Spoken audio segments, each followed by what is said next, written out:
எல்லாருக்கும் ஹாய். நான் உங்கள் அன்வி. இப்போ ஒரு வேலை விஷயமா வெளியே வந்திருக்கேன். இருந்தாலும் இதை பற்றி பேசியே ஆகணும்னு சொல்லி என் மனசு ரொம்ப நொந்து பேசியே ஆகணும் அப்படின்னு சொல்லிக்கிட்டே இருக்குது. என்ன அப்படின்னா, காலையிலேருந்து ஒரு நியூஸ் கானா வினோத் வந்து பணப்பெட்டியை எடுத்துட்டாரு அப்படின்னு சொல்லிட்டு, இது மட்டும் நடந்துடவே கூடாதுடா அப்படின்னு சொல்லி கடவுள்லாம் ப்ரே பண்ணியிருந்தேன். இந்த பெட்டி சாண்ட்ராவுக்கு போகவும் கூடாது அப்படின்னு நினச்சிருந்தேன். கடைசியில் சாண்ட்ரா எடுக்கல, கானா வினோத் தான் எடுத்திருக்காரு. வாட்ஸ்அப்லேருந்து ஒரு நோட்டிஃபிகேஷன் வந்துகிட்டே இருந்துச்சு. என்ன அப்படின்னு பார்த்தா, கானா வினோத் வந்து பணப்பெட்டியை எடுத்துட்டாரு. எனக்கு மனசு அவ்வளோ கஷ்டமாக இருந்துச்சு. எங்கள் அண்ணன் போய் அதில் விளையாண்டா எப்படி இருப்பார், என் ஃபேமிலி மெம்பர் மாதிரி பார்த்தேன்.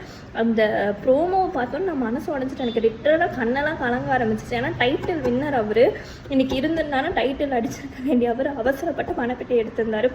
உள்ளே வந்திருந்த வினோத்தோட ஒய்ஃபாச்சும் சொல்லியிருந்துருக்கலாம், உன்னை நான் ஃபைனல் லிஸ்ட்டு அந்த ஸ்டேஜில் பார்க்கணுன்னாலும் ஏதாவது ஒரு ஹிண்ட்டு கொடுத்துட்டு போயிருந்துருக்கலாம். அந்த பொண்ணு அதுவும் பண்ணல. இப்போ வந்து அவசரப்பட்டு அவர் பணப்பெட்டி எடுத்து தான் மிச்சம். அதுக்கு தகுந்த மாதிரி அந்த அரோரா வேறு இவர் வீட்டில் பிரச்சனை இருக்குது, இவராச்சும் இந்த பணப்பெட்டியை எடுக்கணும் அப்படின்னு சொல்லி அவர் மைண்ட் வாஷ் பண்ணி கடைசியில் அவரே அந்த பணப்பெட்டி தூக்குற அளவு கொண்டு வந்து நிறுத்திட்டாங்க. இதில் வேறு அந்த புள்ள வேறு ஏதோ பெருசாக சாதிச்ச மாதிரி பண்ணுது. அந்த